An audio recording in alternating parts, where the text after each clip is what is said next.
How do you get started in recruiting? I get this question all the time, so happy to provide some insight.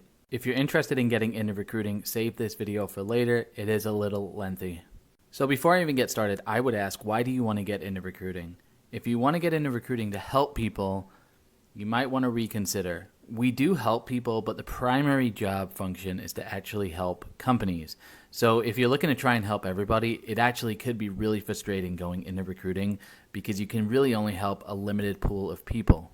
That's why a lot of people go into career coaching or resume writing, because you can really help people find a job if that's the goal. So in terms of getting started in recruitment, what I would recommend is going down the agency path. So I work at an agency. Essentially, we're hired by companies to find people. Now, the reason I recommend this is because the barrier of entry into an agency is a lot lower than going internal or going into a corporate recruiting position for a company. So there are a ton of these large recruitment agencies like Robert Half, Randstad, Manpower, Allegis, Tech Systems, Aerotech. You get the picture. Do a search for any of these agencies and you'll see that they probably have a job opening. The reason an agency is so helpful is because, number one, it's easier to get into, but also it really puts you through the ringer and gives you a good idea of what recruiting is actually like.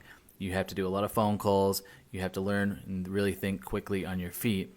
Now, you might find that maybe you love this agency style of recruiting and you stay there for a long time, make lots of money, and become a manager or director. But maybe you go into it and you hate recruiting and you go, you know what, this actually isn't for me. The other thing that you can do is work one of these jobs for 6 months to a year and then either transition internal to a corporate recruiting position, or you could go to another agency where maybe the culture is a little bit more laid back.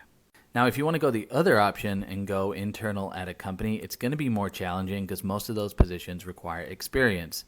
I talk about it all the time, but if you're entry level, it's really, really hard to get a job because you're going against other people that have experience. So another possible option is to look at where you work right now and ask them about internal recruiting positions. A lot of companies will actually let you transition into recruiting, and it actually helps them because you already know about the company, you could probably sell the company, and they don't have to train you on what the culture is like. You already know. So making an internal switch in the company you're at might also be a great idea. The other thing to consider when you're making a change into recruiting is that the first couple of years you might not get paid a lot, but if you stick in, recruiting can be incredibly rewarding. On the agency side, you can make a lot of money quickly, but on the internal side, you can really work your way up. And when I talk to directors of talent or talent leaders, they are making some really good money. So there you have it. That's how you fall into recruiting.